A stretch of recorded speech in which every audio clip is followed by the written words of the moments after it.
Let's cross our fingers that my connection holds up because I'm in Adele and we know how that can be. Okay, weight loss should not be too hard. I'm not gonna say it's not gonna be hard, but it shouldn't be so hard that you almost feel hopeless or that you're scared. Okay, so how on earth can I tell you something like that? Oh my gosh, I'm so excited. I cannot wait to, that's why I'm doing this right now. I have to get it out of me and explain to you how I know this, Okay, little story has to come with this. After Rebecca was born, she was about 6 months old. It was my opportunity to try the 21-day fix for the very first time because it came out while I was pregnant with her, and I was like, "Ooh, goody, that's gonna be the thing that's gonna help me." What? Hang on, I'll be right back.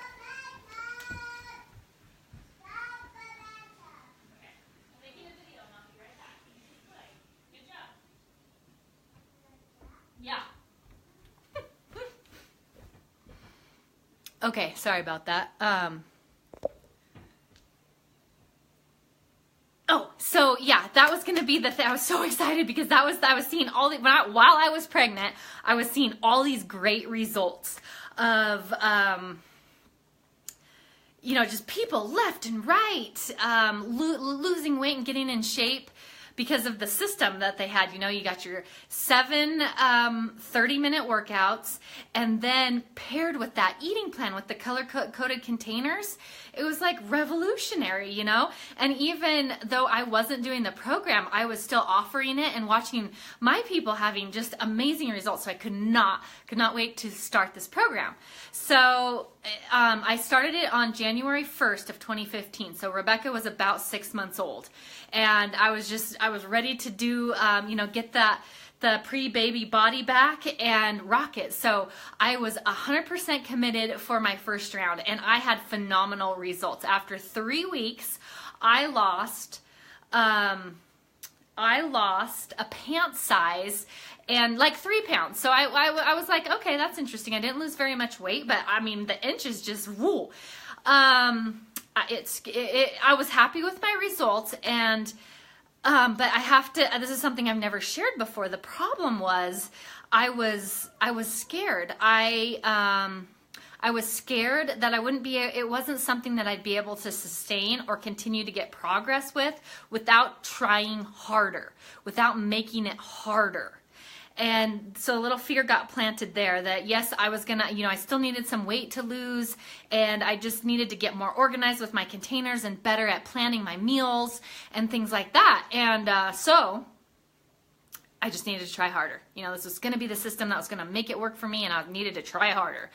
The other thing, even though in those first 3 weeks, I lost a pant size, in my, like visually, I still have my before and afters from that first round. You could really see. The problem with it was, the food part was very challenging because I had cravings like you can't believe. I was hungry and I had cravings, but I wanted the weight off, so I'm like, I gotta make sacrifices. I got to, be very disciplined, and if I want to lose weight, that's what comes with it is this, foggy brain and a little bit of lack of energy and things like that, but I'm willing to make that sacrifice because I want the fat off of my body, so I'm willing to do whatever it takes because that's the kind of person I am. So that was, okay, you're with me? January 2015.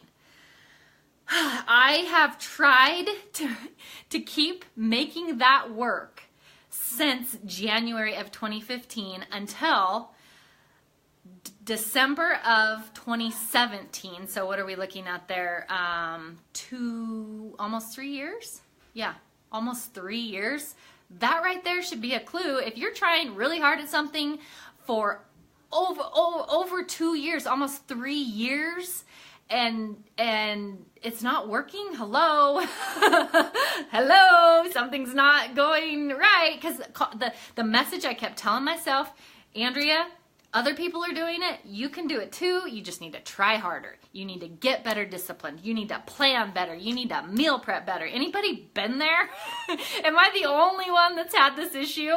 I feel like I'm coming out of the closet. Honest to God, I do. Because if I would have thought of this before I went live, I would have gotten all of my color-coded containers. I would have poured fire starter on them, and I would have lit them on fire right here.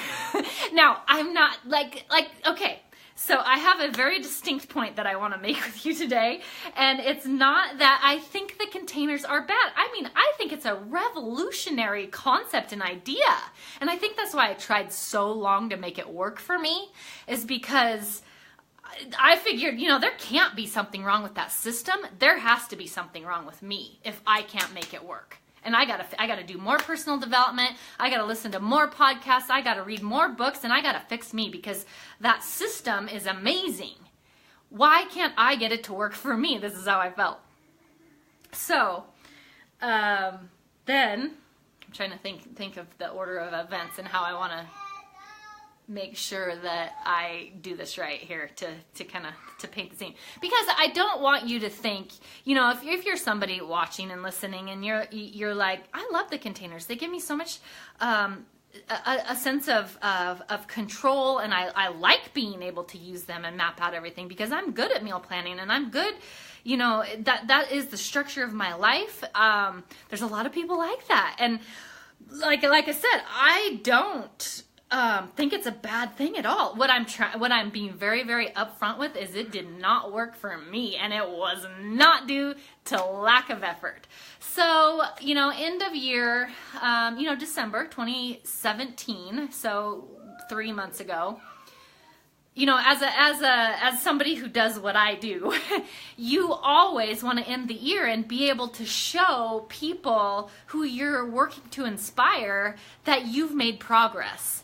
Like, that's really important to me. So here I am, mid-December going, still got the muffin top, still at about 32% body fat, haven't hit my goals. Once again, almost 3 years later, I'm still just a little bit fatter than I like. And I'm happy with my body. I love it, everything. But it's a goal that I set. For the longest time, I've written down, I am 20% body fat. I weigh 130 pounds. I did some calculations to arrive at that figure. That's what's important to me. That's what defines success for me. Like, it's no one else's business. That's my deal. Can't figure out for the life of me how to make that happen, because it wasn't working. Okay, so like I'm saying, I get to the end of the year. Still, once again, nothing's changing. In fact, I track this stuff because I find it interesting. Very gradually, I'm actually getting fatter. I work out. I love my workouts. I don't work out to get thin, because I don't think that's what happens when you work out.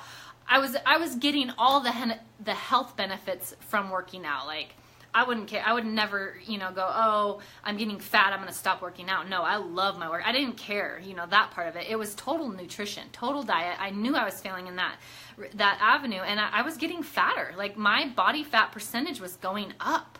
And so was my weight gradually. And so my clothes weren't fitting the way I'm like, I can't do what I do for a business and be gaining weight. That's not okay. How am I going to have any credibility with people if that's what's happening? So, you know how that is when you've got a problem, and you're like, there's got to be something else. There's got to be something I'm missing, something else I can try. I still have hope. Okay, so what I don't want to get into right now is the specifics of what I did and how I did it. Because just the same as the little containers, this is the end of it for me, telling people to go jump on the next dieting bandwagon. I am done with that.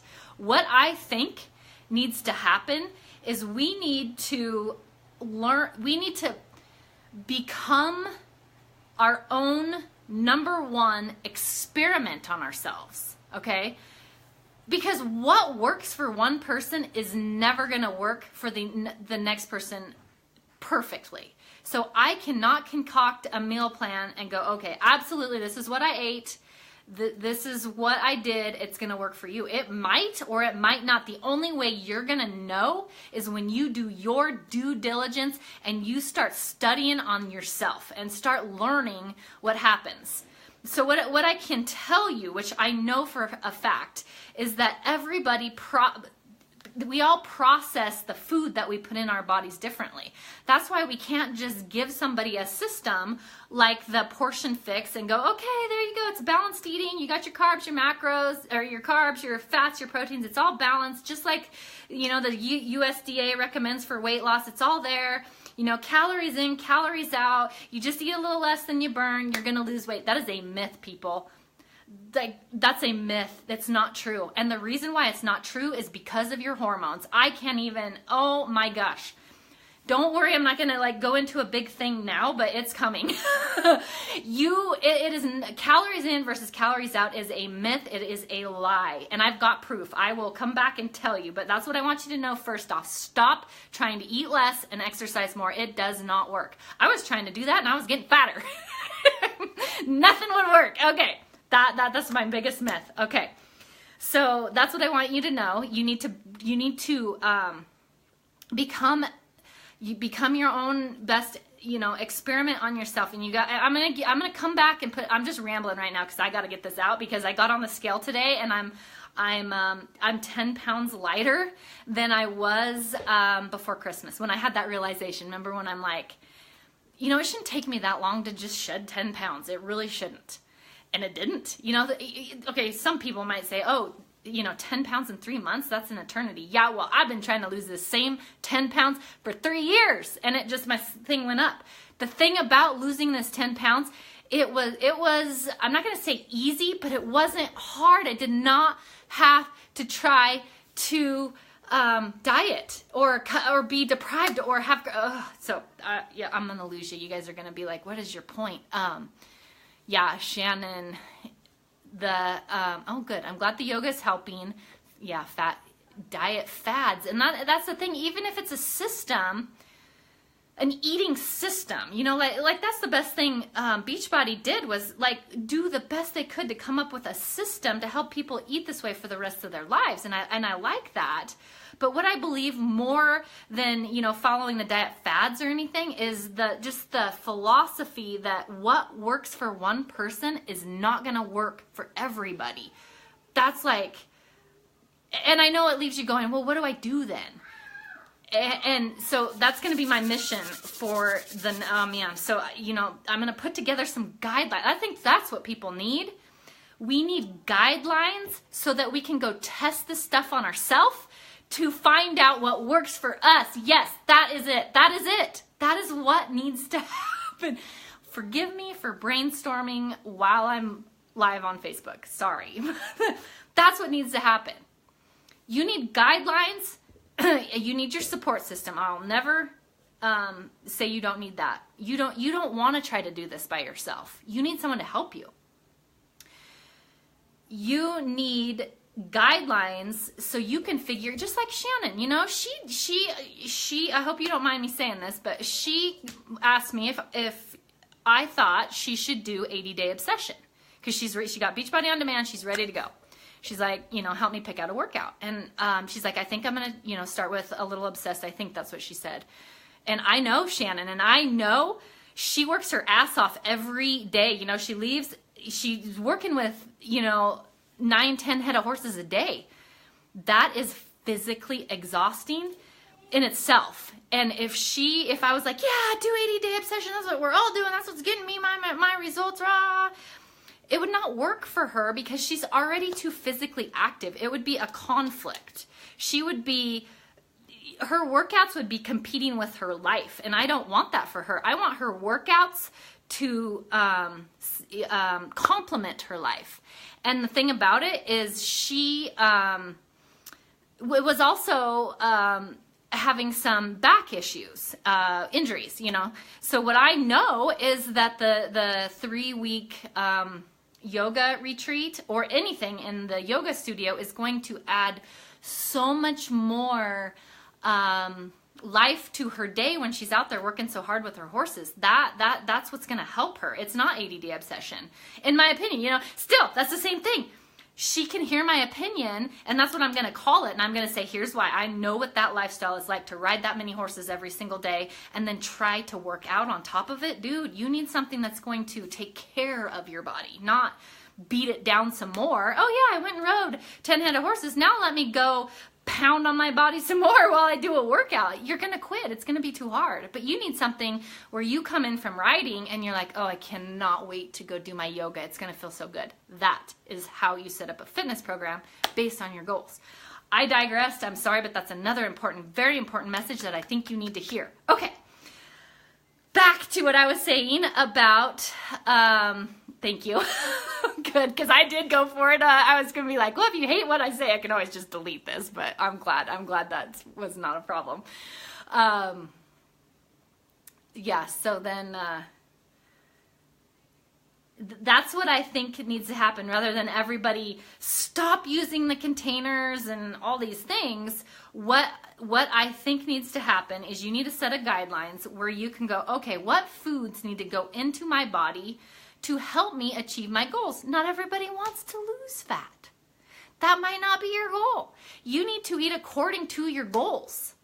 You know, if you're lethargic, it doesn't even matter. I'm not even going to get into that, but you need a guideline so you can develop your own plan. That's what's going to make it last a lifetime, is if you can develop your own plan based on where you're at in your life right now, that you can feel confident and it's something that you want to follow. So that's what's coming next, is we're going to figure out how for you, getting notifications, to write your own food rules. You write your own plan. And that way, when you look at all these people getting amazing results with, in the past, the 21-day fix, now 80-day obsession with the timed eating and all that, I knew I wasn't even going to touch that. But my friend, like my bestie who lives in New York, who is doing the 80-day obsession, she's following the nutrition to a T. I'm blown away by her results. And we laugh about it. I'm like, dude, I could never follow that nutrition plan. She's like, I love it. See what I'm saying?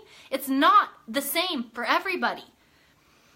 So, when you open up a Beachbody program, let's say you go on Beachbody Demand and you're going to start something and you look at that nutrition guide, what's important to do is have enough knowledge about yourself, because you've done the work. And I'll give you a starting point and all that, I promise, but you've done the work to know if you're going to set yourself up for failure or success in the long run. But the only way you can do that is to test. That is the only way. Oh, so that's what we're going to do moving forward, is I'm going to help you do that. And I can. I know I can. I know I can. And I know it'll work. I know it's right, and I know it'll work. Okay, so the last thing that I do want to say, and see, this is still something you need to test, but in my very strong opinion, I believe without a shadow of a doubt that we all require supplementation. I'm not going to say exactly what supplementation, because like I said, it depends on your body. Our livestock, could you imagine the livestock industry without supplementing them? Like down at the barn, our horses always have some type of mineral block in front of them. It doesn't mean I'm not tweaking to figure out what it is. Our cattle, that's such a huge industry, like what supplementation are we going to give these cattle so they breed up better, so that when we turn them out on their winter range, they can, maintain their composition, during the winter when they don't have calves on them, on less quality forage. You can supplement, and they can thrive without, bright green grass in the middle of winter, that type of thing. So supplementation for our livestock is a no-brainer. What's interesting to me is how we don't look at that the same for our own bodies. So I believe that it's a must. And then, and it's just because, well, it's the same as the way it is with animals. You're just not getting enough of what you need to thrive on food alone. So there's that. oh my gosh, you guys, I just have so much in the works for what we're gonna do next. Like, I've got a board back here, like a dry erase board. I got stuff scribbled all over it, and then I take a picture of that, and then I erase it and scribble some more. So like, I had a big business meeting with myself, a business planning meeting. Like, oh, so excited. Because I feel like after 3 years of trying to do the same thing over and over, it just took the one thing to go, I'm out, man. I can't do this anymore. For it to turn around for me and go, and as soon as I made that decision, then all of a sudden it was like my mind was open up for all these possibilities to come in. So I'm going to leave you now because I think I don't even know how long I've been talking, but what I want to say is how I want to end this. Like I posted in the description, weight loss should not be too hard. I'm not going to say that you aren't going to have to work at it and make some tough choices and things like that, but they should be things that you willingly want to do and that you see immediate results. I don't think it should be something where you're trying your guts out for 3 weeks and then you don't notice really significant changes. I don't think that should happen. Or that you don't instantly start feeling better, because that's the other thing about making the changes that I've made. No more brain fog. No, I can't tell you, no more cravings. And here's how I know that. Last night, another story, but I promise, come back and watch this later if you don't have time. But last night, after we went, so we go to Mass, go eat, and then I have to go to the grocery store real quick. And I didn't even notice this, but I know it's been there because Easter's coming. But you want to know what my weakness used to be and what was super hard about the portion fix containers? Easter time, 1, Cadbury eggs. 2, those little, I think Nestle makes them. They're the little bird eggs, the robin eggs. Isn't that what they're called? The little chocolate candies with the pretty colored coated thing inside. And then how they use all the marketing to make you feel like it's okay to cheat on your diet because it's Easter. And everybody eats candy on Easter. And it's like a built-in marketing thing. Are you kidding me? Which, like right now I can say that because I don't have the cravings for them anymore. But had you asked me that, well, Christmas time. No way. I would have fought you tooth and nail on that. I would have been like thinking you were taking away my best friend because, totally addicted to sugar and huge emotional eater. That's me. Now, last night at the grocery store, this is what I did. I walked by and they've got the Cadbury eggs right at the end of the register in like a big barrel thingy. And getting some biceps a little bit. Because you're starting to see them now because my body fat, my lighting helps for sure, but my body fat percentage is going down, and that's what I've wanted to see. So, oh my God, I'm such an idiot. So the Cadbury eggs, I walked by and I touched them. I'm like, there they are. And I waited. I tested myself. I waited to go, huh. And then, okay, I'm finishing this up and I'll be right back. And then the little robin eggs, by then I realized what I was doing, and then I saw them, and I'm like, I asked myself, honest to God, asked myself, do I want this? Is this working? Is what I'm doing working? And there was nothing. And here's how I liken it to. I've never been a smoker, but I can only imagine what, if you're a smoker and you see a box of cigarettes. I'm glad you're still with me, Shannon, at least, because I gotta go. Rebecca is in there and I have to go in a second. But anyway, I'm gonna finish my story and then I'm out.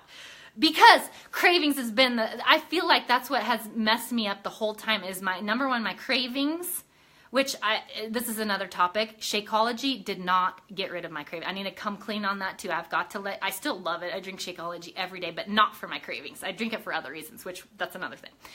It didn't get rid of my cravings. Okay. But what did get rid of my cravings, right? That's what you want to know. Cigarettes. I can only imagine like the little red and white package. If a smoker sees cigarettes, I'll be right there. I'm almost done. I'm sure, because I know that's what it's like if I see a thing of M&Ms or a Cadbury egg. A saw. It doesn't happen anymore. But they see these cigarettes, and it's like so much more than a red carton with white writing on them. You know, like you physically feel something. That's what would happen to me. I would see all that packaged food with the white processed flour and the sugar. I know, and then all the guilties come because I know it's wrong, and I know that what a hold it has on me, and I hate that about it just all compounds. So cravings are something that you cannot compound unless you change your body, what's going on inside of your body. And you can do that with food the right way. Okay. And don't think that because a few of you know that I did the Chalene Johnson 131, and I love that program, but there was issues with it. It wasn't just like, here, that's why I'm saying, do not, go check it out because it might work for you. But what I'm saying is it wasn't the 131 diet by Chalene Johnson that did this for me. It was something else. And that's what I can teach and help you actually, honest to God, get results and have you not have cravings anymore. I was telling you about the cravings. Yeah, so that's what happened last night. It honestly would be like I was looking at the packaging and that stuff, and it might as well have been a newspaper. Like something not edible, you know what I'm saying? Because why do we have such emotional connection to processed food? It's because it's addictive. That is why. It messes with your brain and your body. Both. Like you have got emotional things going on there and a physical, biological, chemical reaction that happens inside your body. Double pound. It's not like, oh, I just need to go cure my emotional eating and then I'll be fine. No. It's both of these things coming at you. And I've worked a lot on myself to learn how to not be an emotional eater. That's a whole nother topic. But I did not. I looked at that food and I smiled and I was like, it might as well be a book or a newspaper or something else, that they're advertising, because it wasn't food. I don't even know what to tell you. It didn't look like food to me. I hope I'm conveying that enough, because if anybody has ever been where I'm at with the craziness of the cravings and not being able to say no to them for a length of time. That's the other thing. It's just like, it should not be something that you have to use every ounce of self-discipline to make it work. It's not going to. Oh, I'm exhausted now. How about you? Did you stick with me? I don't know. Okay, so I'm going to go. I'll see how long this was, and then we'll decide how. I'd like to have your feedback, okay? I'd like to know what you think, what's worked, what hasn't for you, anything, the good, the bad, the ugly. Let me have it. Because I appreciate you, I appreciate you following me on all this stuff that I say to do and don't do. But I'll never lie to you. I'll always lead with my heart and be straight up on what I'm doing. So, yeah. Have a good rest of your Sunday. Weight loss should not be too hard. Little hard, not too hard. All right. We will talk more about this soon, I promise you.